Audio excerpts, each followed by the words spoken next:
In the heart of Manhattan, two colossal monoliths once soared 110 stories above the streets of Lower Manhattan.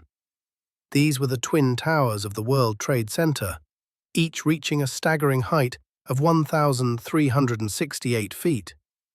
For a brief period, they held the title of the tallest buildings on Earth. They were hailed as the crowning achievement of the Rockefeller dynasty, a shimmering symbol of American capitalism sculpted from steel and glass against the skyline. However, concealed beneath this magnificence was a different narrative entirely. It was the chronicle of a neighborhood that was dismantled. It was the account of hundreds of independent small businesses that were wiped off the city map. It was a tale of institutional power crushing the opposition of ordinary citizens to serve a vision that few actually shared. This commercial palace was not constructed on vacant land. Rather, it ascended from the ruins of a community that history was encouraged to forget. The Second World War concluded in 1945. American servicemen returned to their shores to discover a nation fundamentally altered by industrial mobilization and hungry to enjoy the prosperity of peacetime. Cities burst at the seams with returning veterans and their growing families. The suburbs called out with promises of new construction and affordable home loans. For a fleeting moment, it appeared that the urban core would flourish right alongside this suburban expansion. Manhattan, however, revealed a diverging reality. The financial district, which had served as the anchor of American capitalism for generations, began to lose the very qualities that had made it essential. During the late 1940s, corporate headquarters started migrating to Connecticut and Westchester County.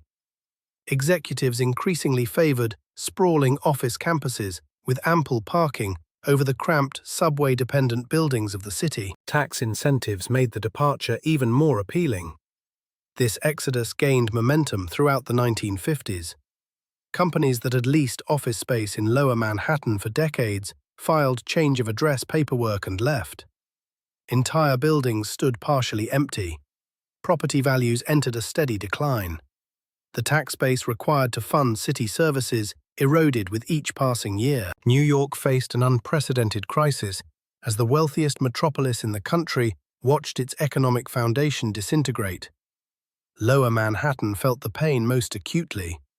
The district south of Chambers Street had been built for a 19th-century economy. Narrow streets, originally laid out for horse-drawn carts, were woefully ill-equipped to handle modern automobile traffic. Structures erected in the 1800s lacked essential modern amenities such as central air conditioning and high-speed elevators. Businesses weighing the costs of renovation concluded that relocation made far better financial sense. Yet one specific neighborhood embodied everything the post-war era was leaving behind. Radio Row occupied an area of roughly 13 blocks, bordered by Cortlandt Street, Liberty Street, Church Street, and West Street. Over 5 decades, the area had evolved organically into the nation's premier electronics district. Hundreds of small shops were packed tightly together, creating a marketplace unlike anything else in America. These businesses were modest operations housed in aging walk-up buildings. Repair shops that fixed radios and televisions, surplus dealers peddling military electronics left over from wartime production, and component suppliers stocking vacuum tubes, resistors, capacitors, and wire of every conceivable gauge. Retailers sold the newest consumer electronics at aggressive prices. Most of these operations were family-owned. Many proprietors were immigrants or first-generation Americans who had built something substantial from initial investments measured in hundreds rather than thousands of dollars. The physical structures reflected their utilitarian roots. These were 4- and 5-story buildings constructed cheaply in previous decades. Storefronts with plate glass windows showcased merchandise crammed onto shelves. The second floors housed workshops where technicians performed intricate repairs, while upper floors served as storage areas or modest apartments. Nothing about the architecture suggested permanence or grandeur, yet everything functioned exactly as required. The neighborhood flourished precisely because of this informal density. Electronics enthusiasts from all over the northeastern United States made regular pilgrimages to Radio Row. It was the place to find obscure vacuum tubes that manufacturers had discontinued years earlier. Shopkeepers possessed deep technical knowledge accumulated over decades and were willing to spend time explaining how circuits function. Students from nearby technical schools browsed for parts to construct experimental devices. Engineers from major corporations stopped by to source materials for prototype development. The social fabric of the area proved just as distinctive. Proprietors maintained extensive networks with their competitors, relationships founded on mutual benefit. They referred customers to shops down the street if they didn't have what was needed in stock. Information flowed freely between businesses regarding new products, reliable suppliers, and market conditions. Many current owners had started as employees in other Radio Row establishments before saving enough capital to open their own stores. The community was self-sustaining, self-regulating, and profitable, requiring no outside intervention. By 1955, Radio Row businesses employed approximately 30,000 people directly. That total included shop owners, skilled technicians, salespeople, delivery workers, and administrative staff.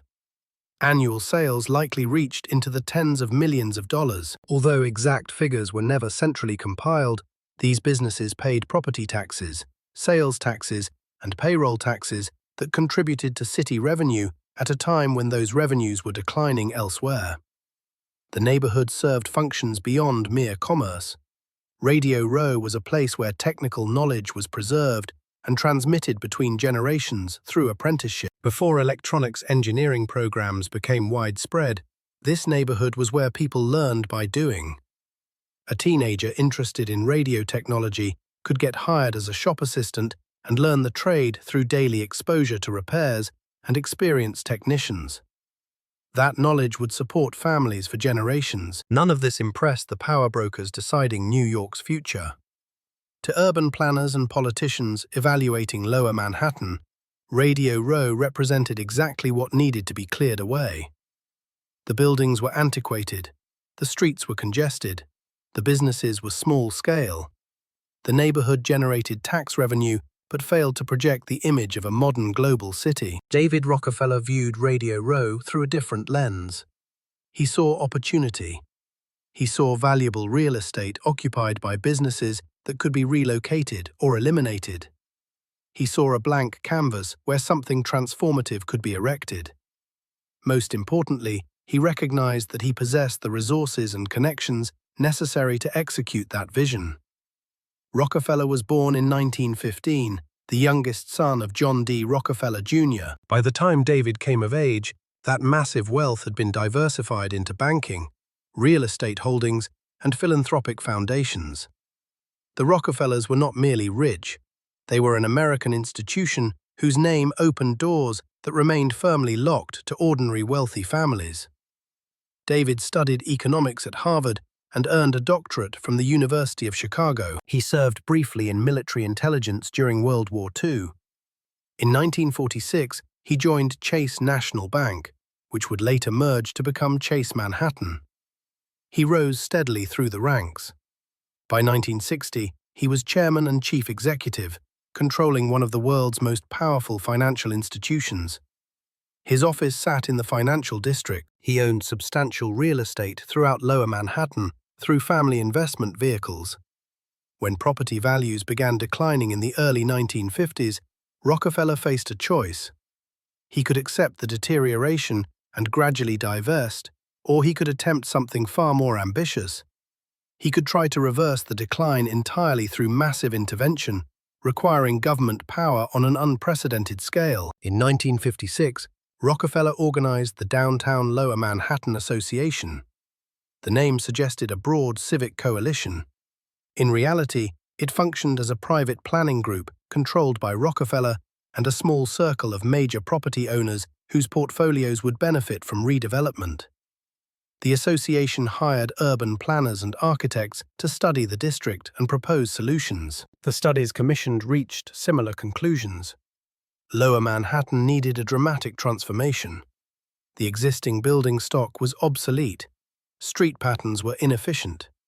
The neighborhood lacked a signature project that would attract corporate tenants and restore prestige. Small businesses like those in Radio Row couldn't generate the rent revenues needed to justify expensive new construction. What the area required, according to these studies, was wholesale clearance and redevelopment. Entire blocks would need to be acquired, demolished, and replaced with modern office towers. The scale would have to be enormous to make economic sense, and the entity undertaking such a project would need powers that no private developer possessed. Rockefeller identified the mechanism. The Port of New York Authority had been created in 1921 as a bi-state agency jointly controlled by New York and New Jersey. Its original mandate involved transportation infrastructure, but the authority possessed extraordinary legal powers. It could condemn property through eminent domain. It could issue bonds backed by future revenues rather than taxpayer guarantees. It was exempt from local zoning regulations, and crucially, it answered to governors, not city councils or mayors. In 1960, David Rockefeller's brother Nelson was serving his second term as governor of New York.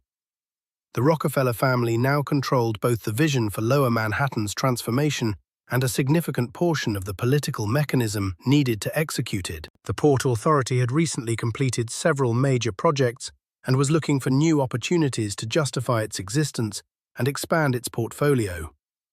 The pieces were falling into place. Downtown Lower Manhattan Association studies had identified the problem. The Port Authority offered the legal and financial tools. The Rockefeller brothers controlled the political will. All that remained was selecting a specific site and developing a proposal compelling enough to overcome inevitable resistance. Radio Row occupied prime real estate. The 13 blocks sat directly adjacent to the Hudson River waterfront. The location offered potential for spectacular views and easy access to New Jersey via tunnels the Port Authority already operated. Most importantly, the neighborhood could be characterized in ways that would justify its destruction. The businesses were small and individually powerless. The buildings were old and unattractive. The area could be labeled blighted without much public resistance. Few people outside the electronics industry would mourn its loss, and the 30,000 jobs could be dismissed as low value compared to the prestigious corporate employment that new development would supposedly attract. By 1960, the Rockefellers had decided Radio Row would be cleared. In its place would rise something that would restore Lower Manhattan's prestige and secure the family's downtown real estate investments. The project would be massive enough to transform the entire district, and it would be executed by an authority that small business owners could not effectively challenge in court. The neighborhood was living on borrowed time. The shopkeepers opening their doors each morning had no idea what was coming. Within months, the first public announcements would be made. Within years, wrecking crews would arrive. The community that had built itself over decades would be given months to disappear. The first obstacle was economic reality. Private developers had examined Lower Manhattan and walked away. The financial calculations didn't support investment. Acquiring 13 blocks of property would cost tens of millions before a single building was demolished. Environmental remediation, infrastructure upgrades, and foundation work would add tens of millions more. Construction costs for office towers tall enough to make the project viable would reach into the hundreds of millions. Even if a developer could raise that capital, the market wasn't there. Companies were leaving Manhattan for suburban locations, not seeking new urban office space. Convincing corporate tenants to commit to long-term leases in an unfashionable district would be nearly impossible. The financial risk was staggering. No private entity would accept those odds. The city government couldn't help. New York was already running substantial budget deficits. Mayor Robert Wagner had no funds for massive real estate development. The city could barely maintain existing infrastructure, much less finance the construction of the world's tallest buildings. Municipal bonds might cover smaller projects, but not something on the scale Rockefeller envisioned. That left the Port Authority. The agency had access to capital through its ability to issue revenue bonds backed by bridge and tunnel toll income. It possessed legal powers that transcended normal municipal limitations. And crucially, it had a problem. The Port Authority needed new projects to justify its existence and maintain its workforce. The agency's traditional mission involved transportation infrastructure connecting New York and New Jersey. By 1960, most major projects in that category had been completed. The George Washington Bridge carried traffic across the Hudson. Tunnels linked Manhattan to New Jersey beneath the river. Port facilities in both states were modernized. Without new construction projects, the authority risked becoming irrelevant. Austin Tobin served as executive director of the Port Authority. He had built the agency into a powerful, quasi-governmental corporation. During his 2 decades of leadership, Tobin understood that organizations either grow or die. Standing still meant losing talented engineers and administrators to other opportunities. It meant watching political influence erode as elected officials questioned why the authority needed such broad powers. The World Trade Center proposal offered Tobin exactly what he needed: a massive construction project that would employ Port Authority staff for years, a prominent development that would enhance the agency's prestige, and a financial structure that could theoretically pay for itself through tenant rents, requiring no taxpayer subsidy. Rockefeller and Tobin began serious discussions in 1960. The conversations were private, involving no public announcement or community input. The 2 men shared an understanding about how large projects happened. You developed the complete plan first, then presented it to the public as inevitable. Soliciting input early only created opportunities for opposition to organize. The political alignment was extraordinary. Nelson Rockefeller, as governor, controlled New York's half of the Port Authority board. New Jersey's governor would need convincing, but that could be managed. The project would create thousands of construction jobs in both states. It would generate tax revenue. Political objections could be overcome with the right incentives. By 1961, the basic concept was settled. The Port Authority would build a World Trade Center in Lower Manhattan. The facility would house offices for international trade organizations and corporations engaged in global commerce. Twin towers would serve as the signature elements, tall enough to reclaim the title of world's tallest buildings from the Empire State Building. The site selection came next. Several locations in Lower Manhattan were evaluated. Each had advantages and disadvantages, but Radio Row kept appearing in the analysis as the optimal choice. The real estate was relatively cheap because the existing buildings were old. The businesses were small and fragmented, meaning no single powerful opponent controlled large parcels. The location adjacent to the Hudson offered spectacular views and proximity to Port Authority tunnels. Most importantly, Radio Row could be characterized as blighted. This designation was crucial for legal and public relations purposes. Eminent domain, the government power to seize private property for public use, required demonstrating that the taking served a public purpose and that the area being cleared was somehow deficient or harmful to the broader community. The definition of blight was elastic. It could mean buildings in structural disrepair. It could mean inadequate sanitation or safety conditions. It could mean an area that generated insufficient tax revenue relative to its potential. Or it could simply mean that planners had decided the current use was not the highest and best use of valuable land. Radio Row buildings were old. That was undeniable. Many dated from the late 19th or early 20th century. They lacked central air conditioning. Elevators were small and slow. Electrical systems had been upgraded over the years but weren't designed for modern loads.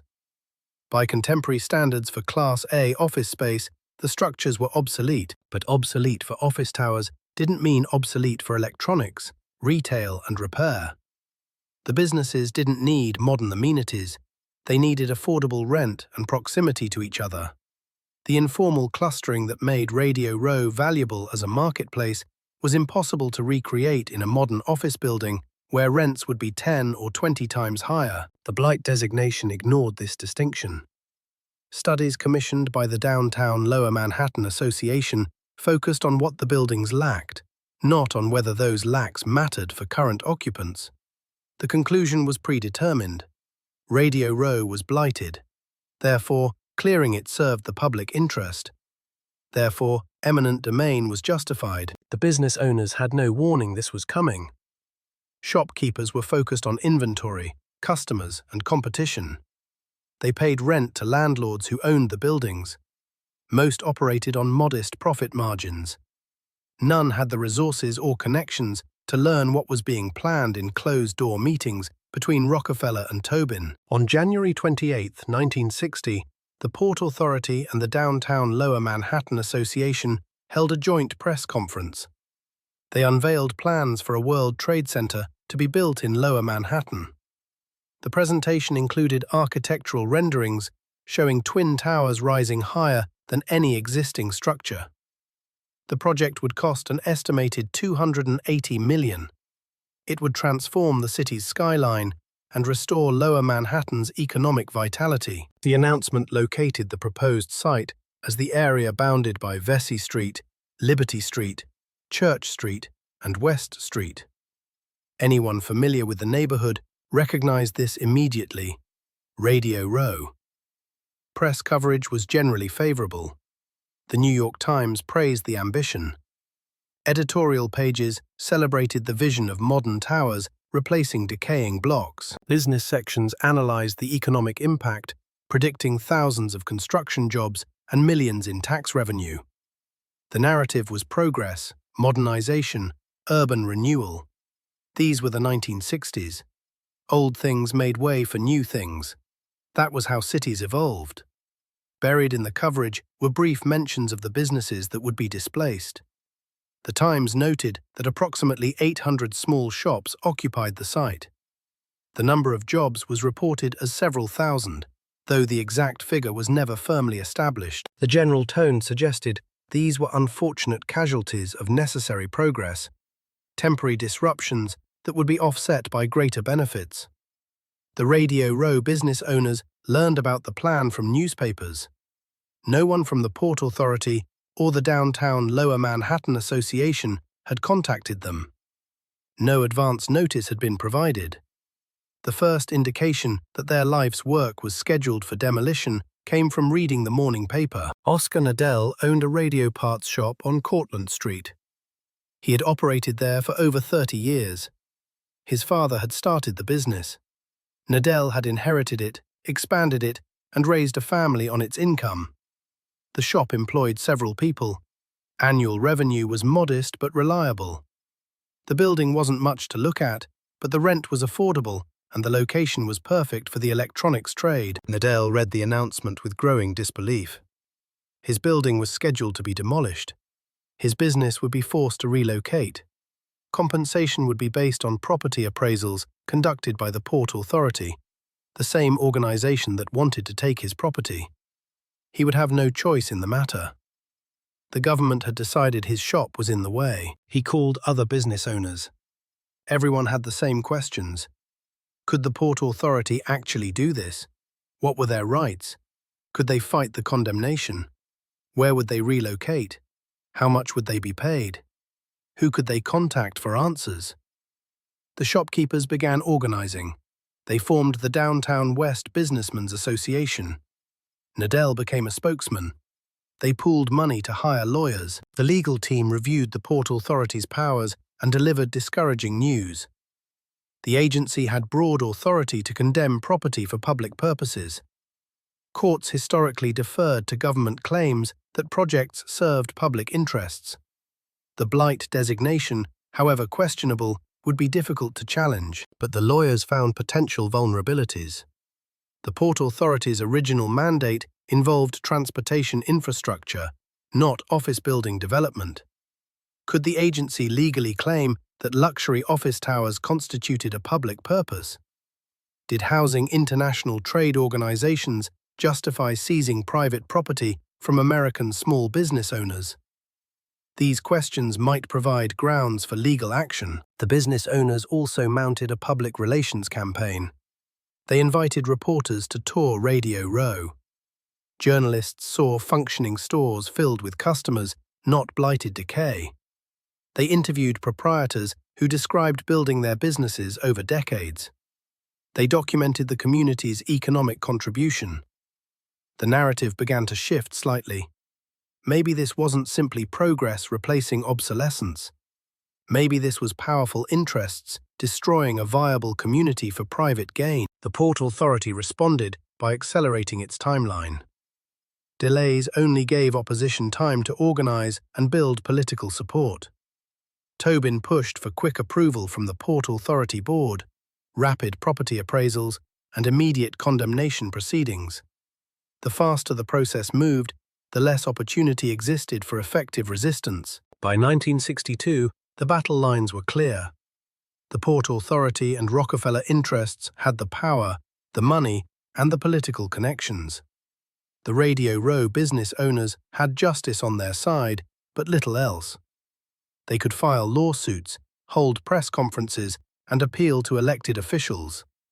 But they couldn't stop the Port Authority from issuing bonds, couldn't prevent the board from voting approval, and couldn't overcome the legal doctrine that eminent domain for public purposes was constitutional. The neighborhood had perhaps 5 years before the wrecking crews arrived. The shops remained open. Customers still came, but everyone understood the business district was living on borrowed time. The Rockefellers had decided Radio Row's fate years earlier in private meetings. Everything that followed was just procedure. The Port Authority needed an architect for the World Trade Center. Not just any architect, but someone whose international reputation would lend prestige to a project already generating controversy. Someone demonstrably capable of designing the tallest buildings in the world.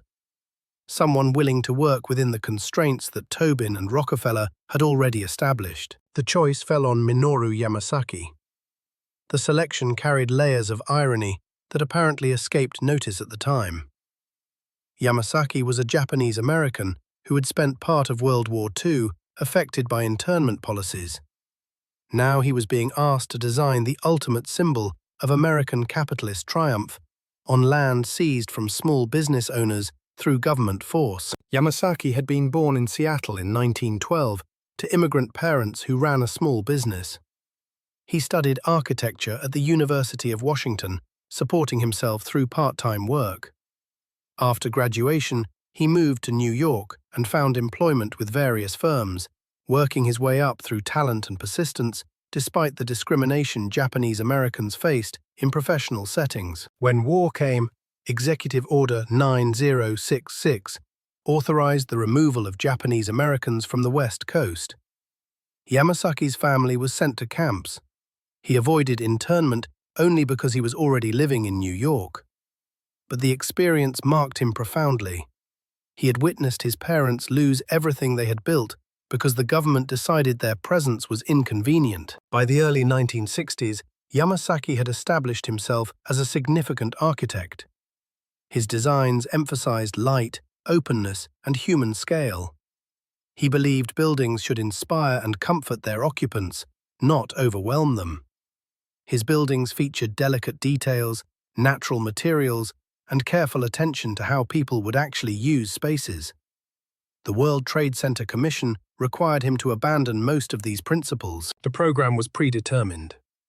2 towers of 110 stories each, floor plates large enough to accommodate massive office layouts, exterior walls that would support the structural load, eliminating the need for interior columns.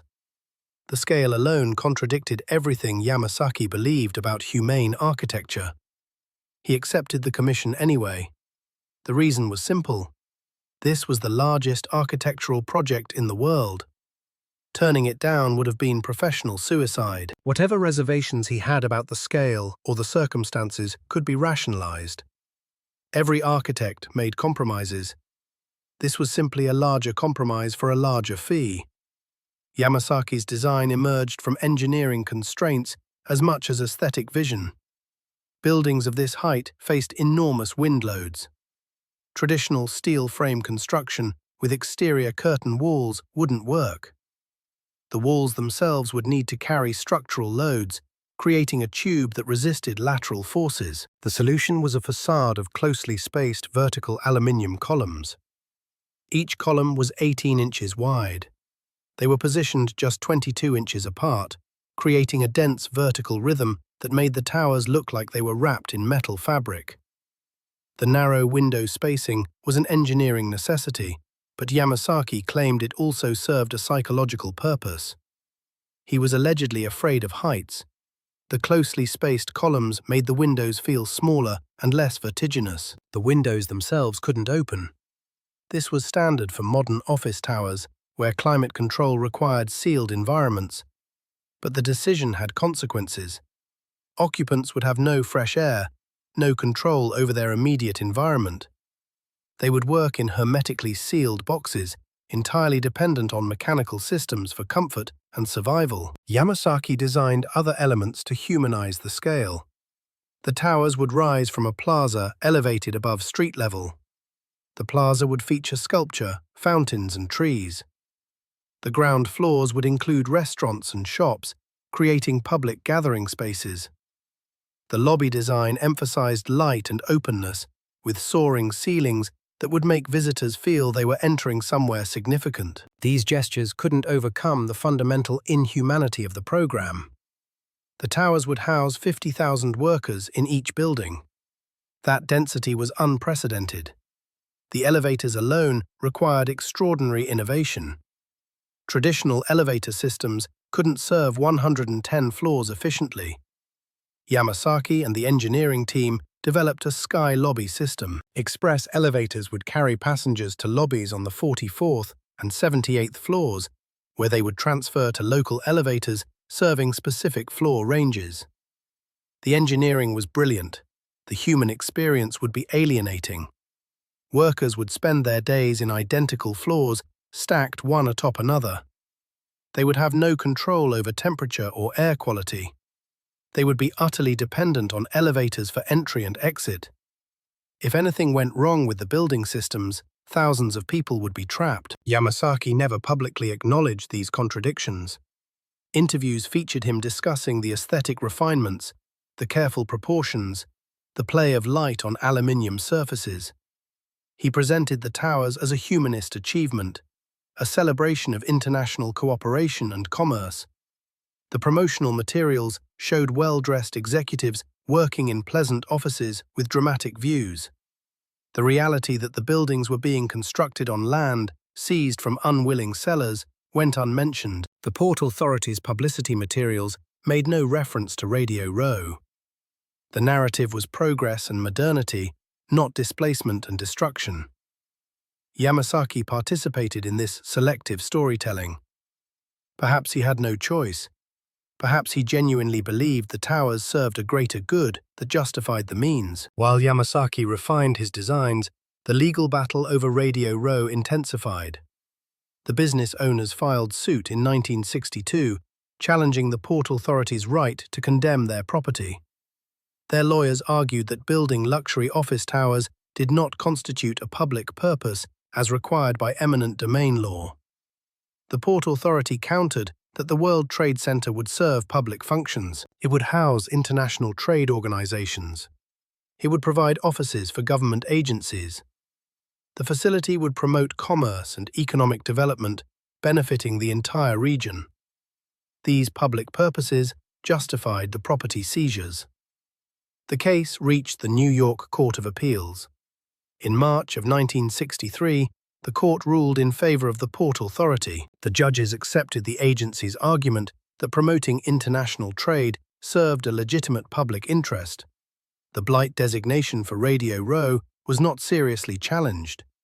The business owner's fundamental objection that the government was taking private property to benefit other private interests was dismissed. The ruling was devastating. It removed the last legal barrier to condemnation. The Port Authority could now begin property appraisals and force sales. The shopkeepers had lost their strongest weapon. Court appeals were exhausted. They had no political allies powerful enough to intervene. David Rockefeller and Austin Tobin had won.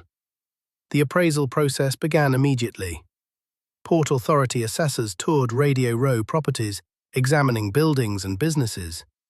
They calculated values based on structures, land, and projected business income. The methodology systematically undervalued what the owners were losing.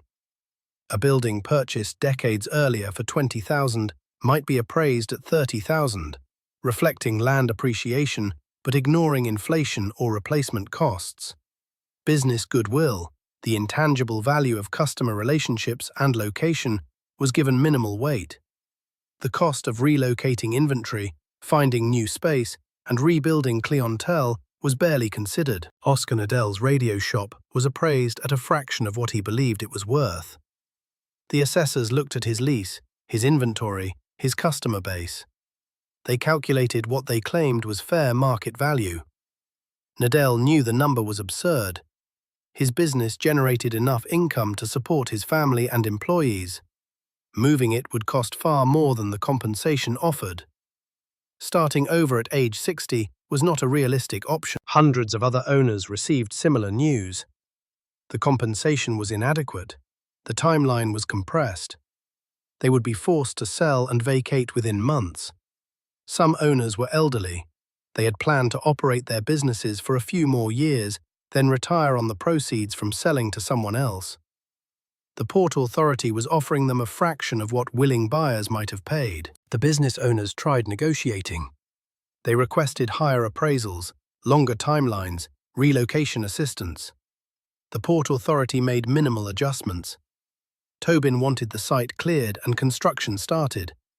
Delay only risked renewed opposition or political complications. The faster Radio Row disappeared, the sooner the World Trade Center could rise in its place. By 1964, some owners began accepting settlements. They had no choice. Legal avenues were exhausted. Political pressure had failed. Continued resistance would only mean losing their businesses with even less compensation. The first shops began closing. Going out of business sales liquidated inventory. Proprietors who had spent decades building something were reduced to selling it off at pennies on the dollar. The community started fragmenting. Some owners relocated to other parts of the city. The electronics cluster that made Radio Row valuable couldn't be recreated elsewhere. Shops scattered across different neighborhoods lost the advantage of proximity.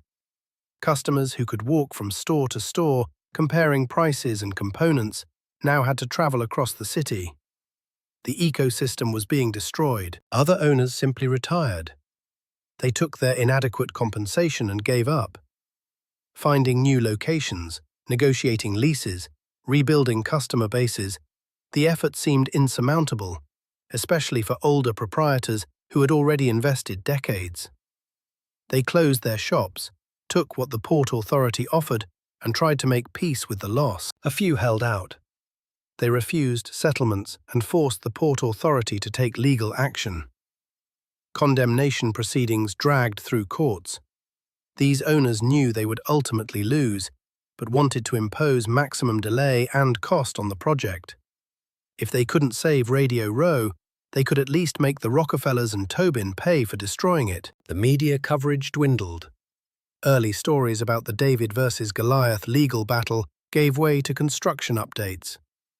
Newspapers that had briefly covered the shopkeepers' plight moved on to other stories.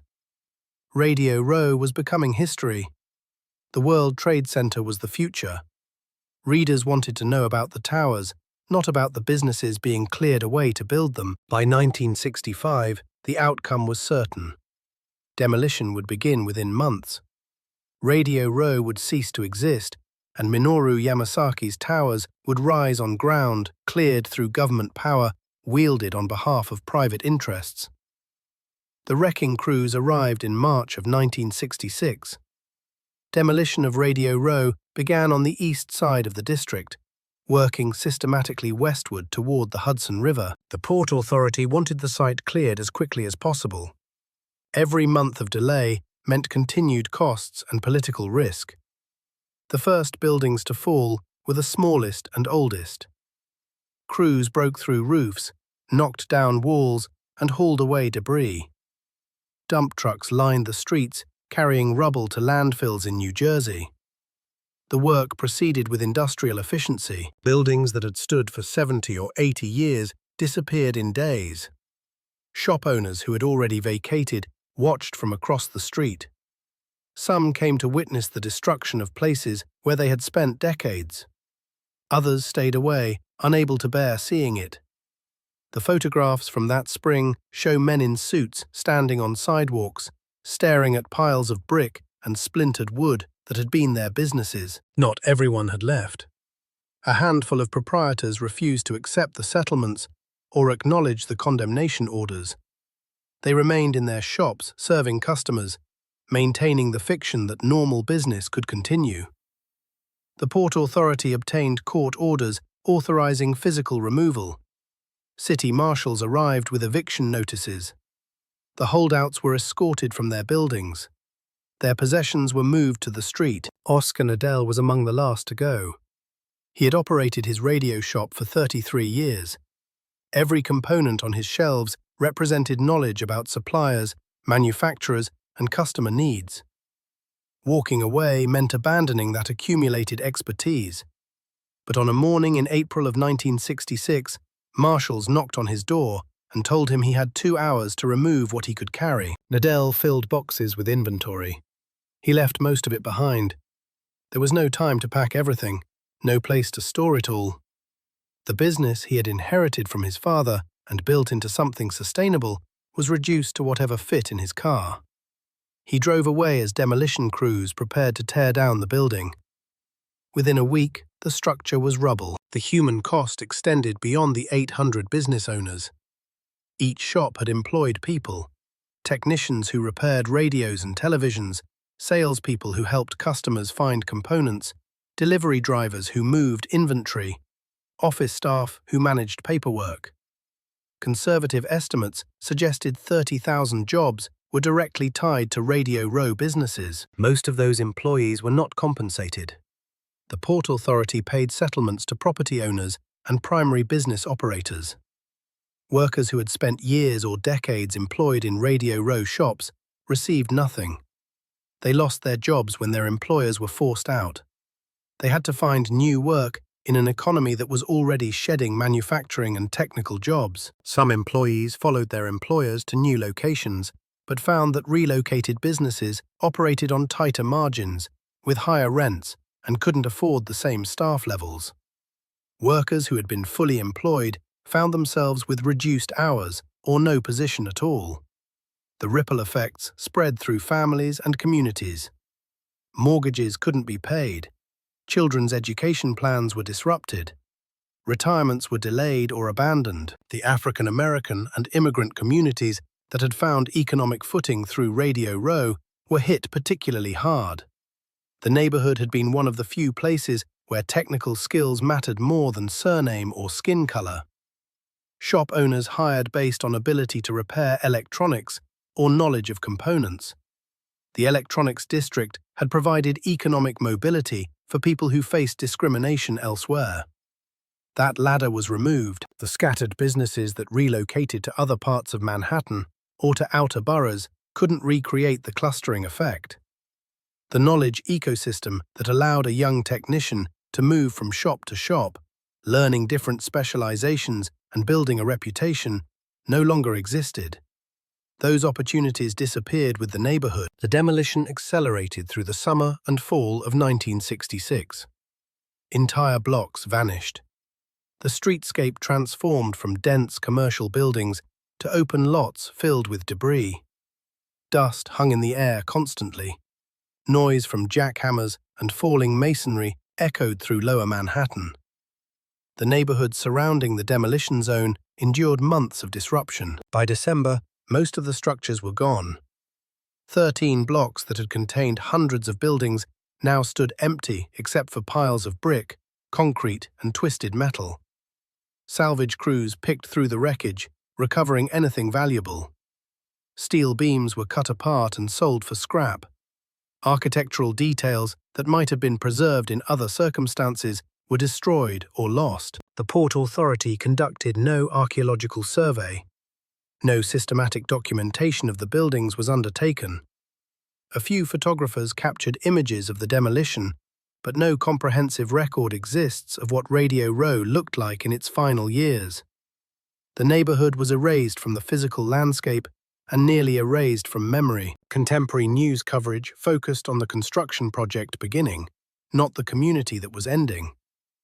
Articles described the ambitious engineering required to build the world's tallest towers. They profiled Minoru Yamasaki and his design vision. They explained the innovative structural system and elevator configuration. Radio Row appeared only as a necessary clearing operation if it was mentioned at all. The site clearance created an unexpected problem. The debris from 800 demolished buildings exceeded initial estimates. Hauling it all to New Jersey landfills would cost millions and take months. The Port Authority needed a faster solution. They decided to dump the rubble into the Hudson River. The demolished remains of Radio Row were pushed into the water along the western edge of the construction site. Brick, concrete, wood, glass, all of it went into the river. The dumping created approximately 23 acres of new landfill, extending Manhattan's shoreline westward. Battery Park City would eventually be built on this land. The neighborhood destroyed to build the World Trade Center literally became the foundation for another development. Environmental regulations that would later prohibit such dumping didn't exist in the 1960s. The Port Authority faced no legal obstacles. Critics raised concerns about water quality and marine life, but their objections carried little weight. Progress required expediency. The rubble had to go somewhere. The river was convenient. By early 1967, the site was clear. 13 blocks of Lower Manhattan stood empty, ready for excavation and construction. The businesses were gone. The buildings were demolished. The community was scattered. Radio Row existed only in the memories of people who had worked there and in the file cabinets of lawyers who had unsuccessfully fought the condemnation. David Rockefeller never publicly addressed what had been done to make the World Trade Center possible. He gave no interviews acknowledging the neighborhood that was destroyed.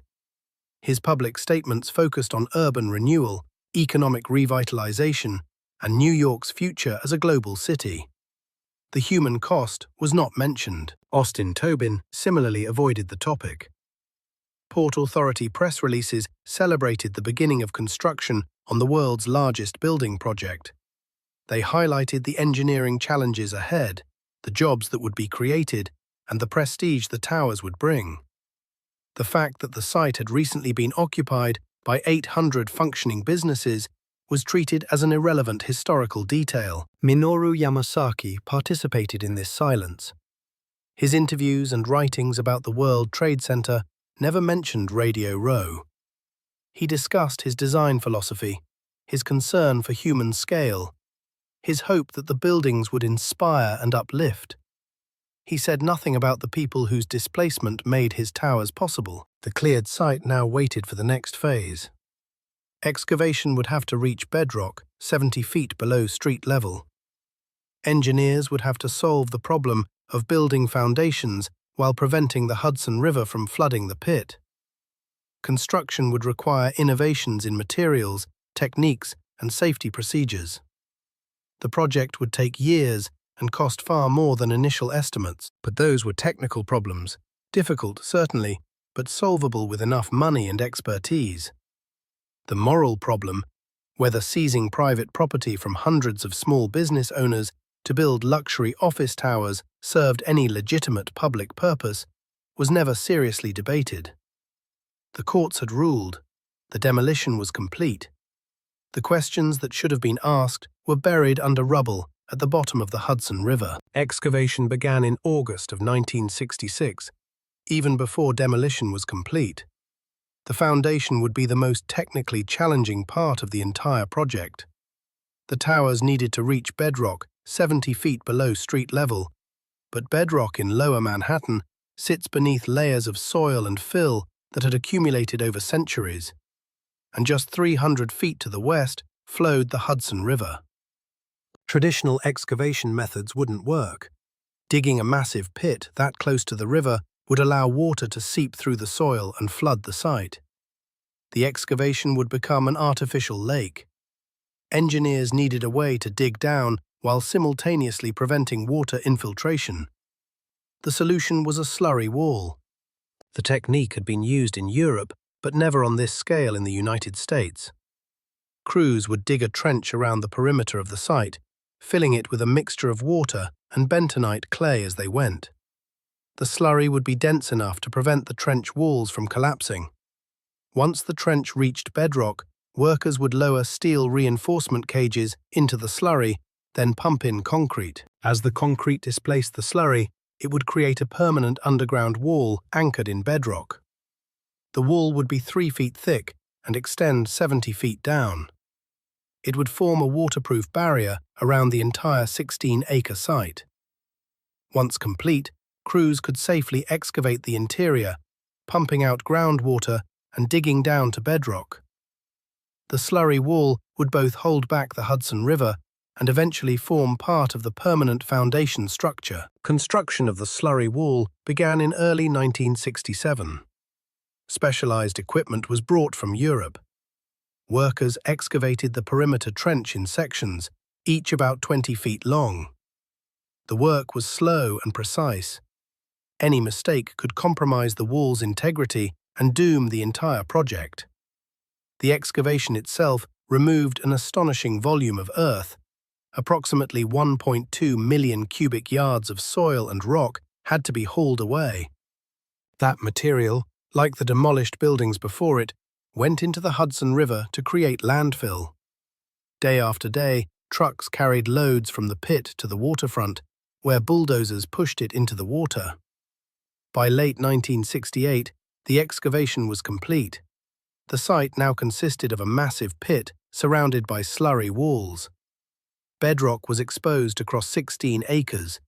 The foundation could begin. Workers started pouring concrete for the base that would support the towers. The foundation alone required tens of thousands of cubic yards of concrete.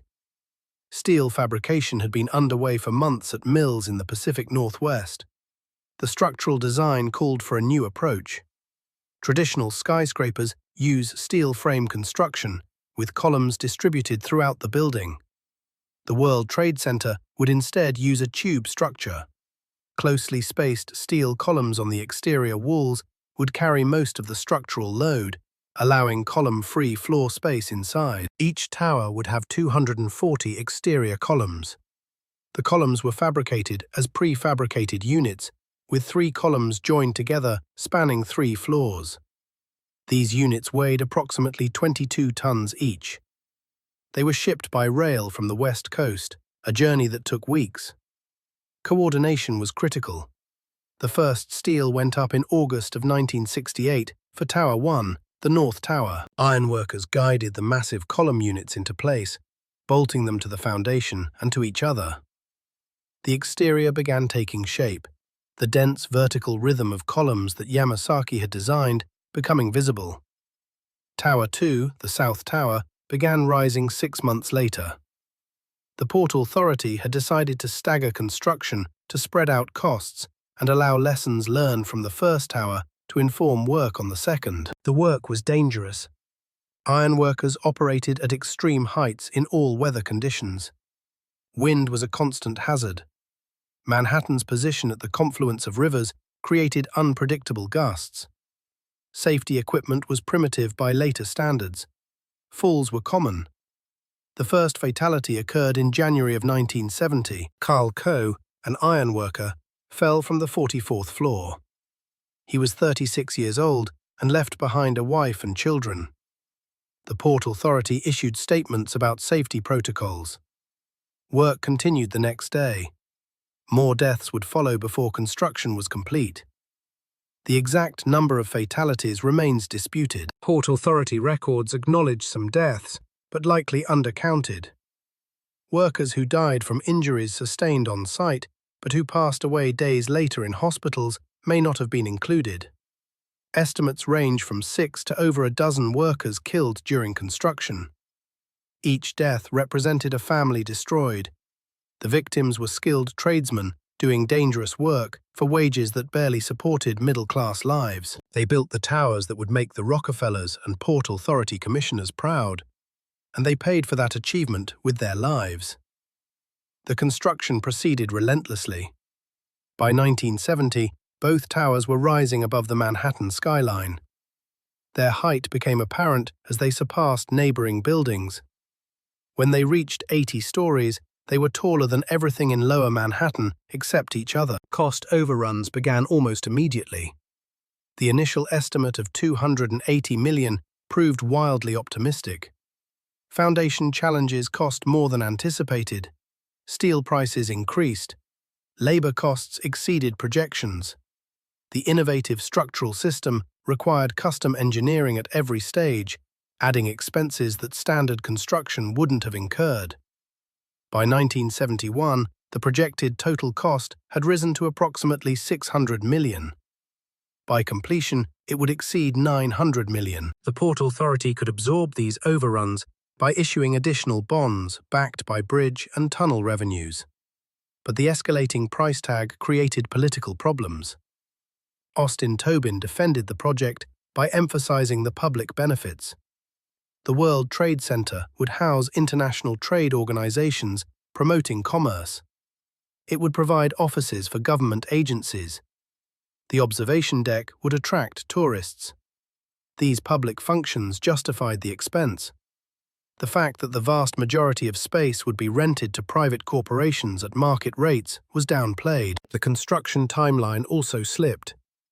The original plan called for completion by 1972. Delays pushed this to 1973. Weather, labor disputes, and the sheer complexity of building structures this tall all contributed. The first tenant moved into the North Tower in December of 1970. The Port Authority itself took space, becoming its own first occupant. This was both practical and symbolic, but it also revealed an uncomfortable truth. Outside tenants were not rushing to sign leases. The South Tower topped out in July of 1971, reaching its full 110 stories. The North Tower had topped out a few months earlier. The two towers now stood as the tallest buildings in the world, each rising 1,368 feet above street level. They had surpassed the Empire State Building. The official dedication ceremony took place on April 4, 1973. Dignitaries gathered to celebrate the completion of the largest construction project in New York history. Governor Rockefeller spoke. Port Authority commissioners gave speeches about vision and achievement. Minoru Yamasaki attended. The narrative was triumph. Radio Row was not mentioned. The 800 businesses destroyed to clear the site were absent from the speeches. The 30,000 jobs lost received no acknowledgement. The families whose lives had been disrupted so the towers could rise were invisible at the celebration. History had been edited to remove the uncomfortable parts. But the towers themselves were about to reveal an uncomfortable truth. They were complete. They were the tallest in the world, and almost nobody wanted to rent space in them. The World Trade Center opened with a fundamental problem. The towers contained approximately 10 million square feet of office space. That was more than existed in many entire cities. Finding enough tenants to fill that space in a market already oversupplied would be difficult. Finding tenants willing to pay premium rents for an unfashionable address would be nearly impossible. Lower Manhattan in the early 1970s was not where prestigious corporations wanted to be. Midtown had become the center of corporate New York.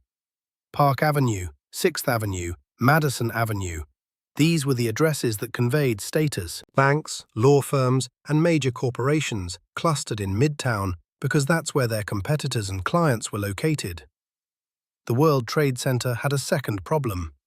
The location was isolated. Subway access was limited compared to Midtown.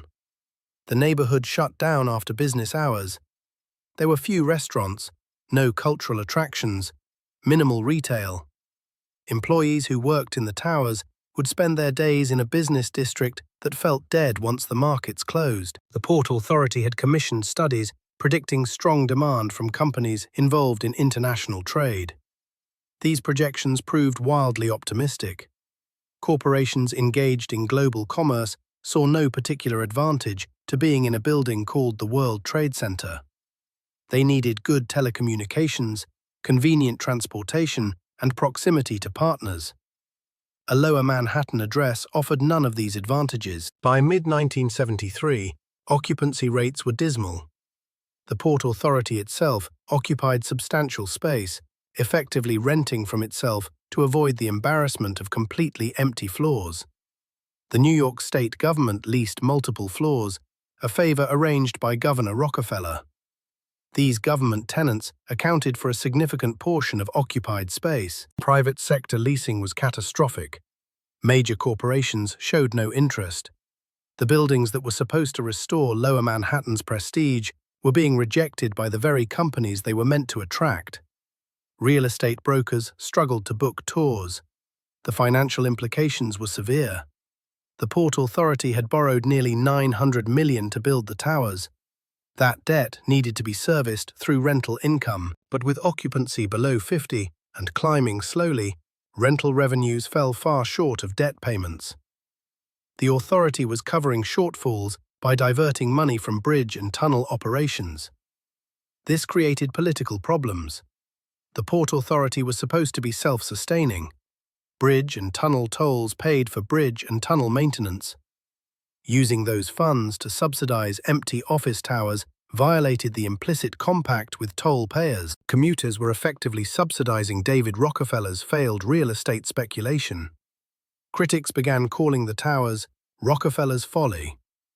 Architectural publications questioned Yamasaki's design. The closely spaced columns were described as oppressive. The sealed windows and dependence on mechanical ventilation made the buildings feel like vertical coffins. The plaza was windswept and unwelcoming.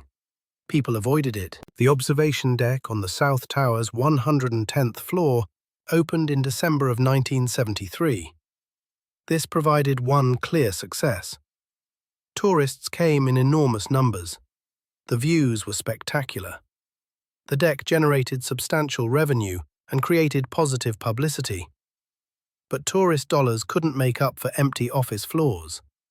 The Port Authority needed corporate tenants paying long-term rents. Those tenants weren't materializing. Marketing efforts intensified. Brokers offered concessions and reduced rates. Major companies still declined. The broader economic context was deteriorating. The 1973 oil crisis sent energy prices soaring and triggered a recession. Corporations cut costs and deferred expansion plans. The last thing they wanted was expensive new office space in an inconvenient location. New York City itself was sliding toward fiscal catastrophe. Years of deficit spending, declining tax revenues, and generous union contracts had created an unsustainable financial situation. By 1975, the city was effectively bankrupt. Banks refused to extend additional credit.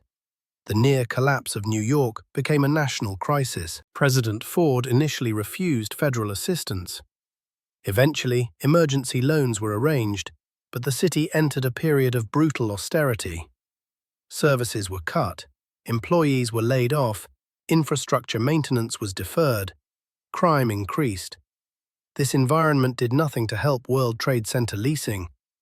Companies weren't expanding in New York, they were leaving. The suburban migration that had started in the 1950s accelerated. The towers stood as monuments to a vision of urban renewal that the market was rejecting. David Rockefeller's personal reputation suffered. He had championed the World Trade Center as the solution to Lower Manhattan's decline. Instead, it had consumed $900 million, destroyed a functioning business community, and produced half-empty office towers that were draining Port Authority resources. Rockefeller continued leading Chase Manhattan Bank, but his influence in New York civic affairs diminished. The failure of the World Trade Center to achieve its stated objectives undermined his credibility. Critics who had opposed the Radio Row demolition felt vindicated. They had warned that destroying a viable community To build speculative office towers was bad policy. The towers presented maintenance problems. Climate control consumed enormous energy. Elevator systems required constant monitoring. Cleaning 10 million square feet was a full-time job for hundreds of workers. With occupancy below 50, rental income couldn't cover operating expenses, much less debt service. Gradually, reluctantly, the market shifted. By the late 1970s, occupancy began climbing, not through major corporate tenants, but through smaller firms that needed space and found the reduced rents attractive. Government agencies expanded their presence. Financial services firms that couldn't afford midtown addresses took floors in the World Trade Center. The buildings were finally filling, though not with the prestigious international trade organizations that had justified the project. The tenants were ordinary businesses making pragmatic decisions about real estate costs. But they signed leases, they paid rent, and they kept the towers from being a complete financial disaster. By 1980, occupancy had reached approximately 75. The Port Authority was still subsidizing operations through bridge and tunnel revenues, but the losses had decreased. Optimists suggested the towers might eventually break even. The observation deck continued attracting tourists. The towers had become a recognizable element of the New York skyline.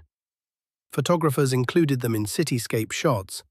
Films set in New York featured them prominently. Popular culture was slowly transforming the towers from Rockefeller's folly into an accepted part of the urban landscape. But acceptance wasn't redemption.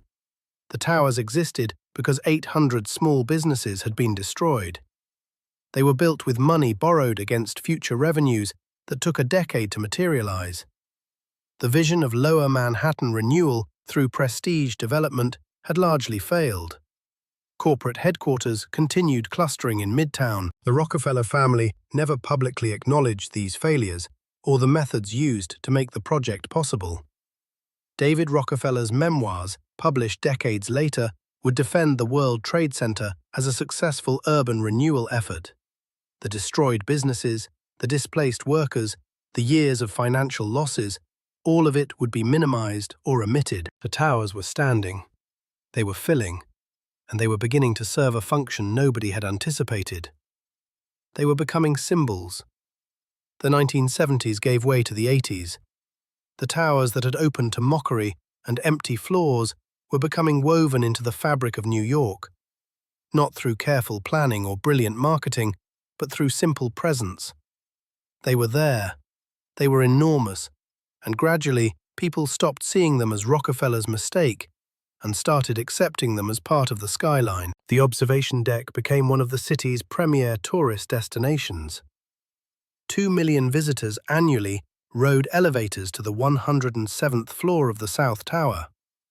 They paid admission to stand at Windows on the World, the restaurant on the 106th and 107th floors of the North Tower. The views justified the expense. From that height, Manhattan revealed its geography in ways street level never could. Photography played a crucial role in the tower's transformation. Images of the Twin Towers appeared on postcards, in guidebooks, in films. Directors shooting establishing shots of New York included them automatically. The towers became visual shorthand for the city itself. When people around the world thought of New York, they increasingly pictured those two rectangular monoliths. The 1976 remake of King Kong used the towers as its climax. The giant ape climbed the South Tower while helicopters circled. The sequence embedded the buildings in popular culture in ways no amount of Port Authority publicity could have achieved. By the mid-1980s, occupancy had reached 90. The Port Authority was finally collecting enough rent to cover operating expenses and debt service. The financial disaster of the opening years had been overcome through persistence and market adjustment. Rents had been lowered to competitive levels. The tenant mix reflected this reality. Financial services firms occupied multiple floors. Law offices serving the financial industry clustered nearby. Government agencies continued leasing space. The international trade organizations that were supposed to anchor the complex were present but not dominant. The towers were functioning as ordinary office buildings. The plaza between the towers developed its own rhythms. Office workers took lunch breaks there in decent weather. Street performers worked the crowds. The sculpture by Fritz Koenig, a large bronze sphere in the center, became a meeting point. The space was still windswept and austere, but it was being used. Windows on the world attracted a different clientele. The restaurant served expensive meals with spectacular views. Business executives brought clients. Tourists celebrated special occasions. The setting was unique.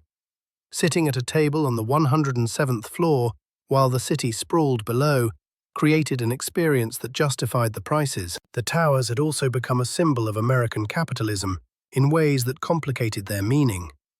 To admirers, they represented ambition, achievement, and economic power. The United States could build structures taller than anywhere else. The towers were proof of what private enterprise and government cooperation could accomplish. Critics saw something different. They saw monuments to corporate excess built on the destruction of small businesses. They saw evidence that government power could be wielded to benefit the wealthy at the expense of ordinary people. Radio Row had been erased from physical existence, but the moral questions had not disappeared. In February of 1993, those questions became irrelevant in the face of violence. A truck bomb exploded in the underground parking garage beneath the North Tower. The blast killed 6 people and injured over 1,000. Smoke filled the building. 50,000 workers evacuated down darkened stairwells. The bombing exposed vulnerabilities nobody had seriously considered. The towers were targets. Their symbolic status made them attractive to anyone wanting to strike at America. The height that made them spectacular also made evacuation difficult. Getting tens of thousands of people down 100 floors took hours. Security was enhanced after the attack. Vehicle access was restricted. Barriers were installed. The Port Authority spent millions hardening the complex. Experts assured the public that the towers were now safe.